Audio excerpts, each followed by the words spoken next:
તમે મને રોજ જોડો છો, હું તમને હાથ જોડું છું. કેમ કે પછી ખોટી આશાઓ રાખશો કે માતાજી અમે 3 મહિનાથી આવીએ છીએ, અમે 20 રવિવાર ભર્યા, અમારું ભલું ના થયું. પણ 20 રવિવારમાં તમે મારી વાતનું કયું પાલન કર્યું? કહો, કોને હિસાબ આલવા જશો? કહો.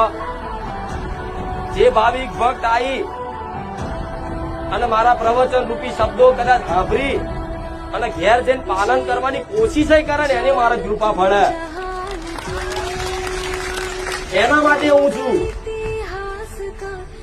નહીં તો હું કોઈની કામવારી નહીં કે શ્રીફળ ચુંદડી અગરબત્તી આલો અને તમારું કામ કરી આલું. એવી શ્રીફળ ચુંદડી અગરબત્તીની મને શું ભૂખ હોય? મને ફૂલના હારની શું ભૂખ હોય? એ જે શ્રીફળ ચુંદડી અગરબત્તી લાવો એ શ્રીફળો તો જો હવન થઈ જાય, ઢગલા ગાડી ભરી ખાક થઈ જાય છે દર રવિવાર.